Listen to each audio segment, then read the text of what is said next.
Hello, hello! Good day mga cutie! Nagbabalik na naman ang inyong cute na customer kahit hindi cute! Charot! By the way, for today's video or dinner namin, magluluto ako ng oven baked pork ribs. Kasi nakita ko lang ito sa IG.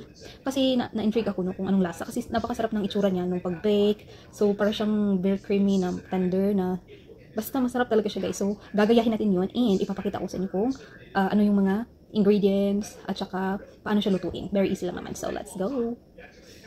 Na nga, i-prepare muna natin itong i-rub natin sa ating ribs. Ayan, meron akong sugar, salt, onion, and garlic powder.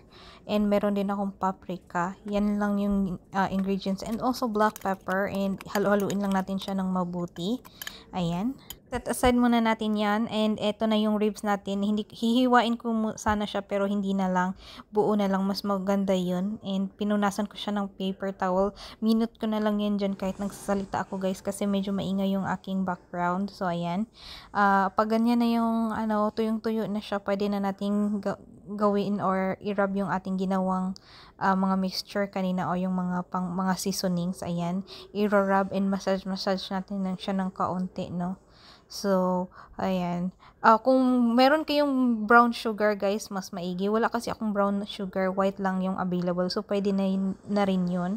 Ayan. Nirub ko lang siya ng maigi doon sa ribs. And, since morning pa ito, siguro maginawa ko to mga 9.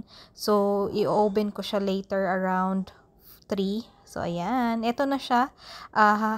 In the afternoon, ayan na siya. I-bake ko na siya, no? So, eto, nilagay ko na siya sa tray and i-bake na natin siya sa 375 Fahrenheit or 370 for 1 hour and 30 minutes. Yan, slow cook lang muna tayo. And after 1 hour and 30 minutes, and hinango ko na siya, nirub ko siya ng tawag niyan, itong barbecue sauce. Any brand will do. So, ayan. Siyempre, sa kabila din para pantay ang lasa. And ma-even din yun, no? So, ayan. And maglalagay pala ako dyan ng tawag nito butter. Unsalted butter yan. Kasi yun yung nakalagay sa instruction. And lulutuin ko siya ng 20 minutes. Ayan. After 20 minutes, ayan na yung itsura niya. Napaka-creamy and so yummy na, guys. So, sa husband ko is mac and cheese yung side niya and the ribs. And ito naman yung sa akin, which is rice. Let's eat!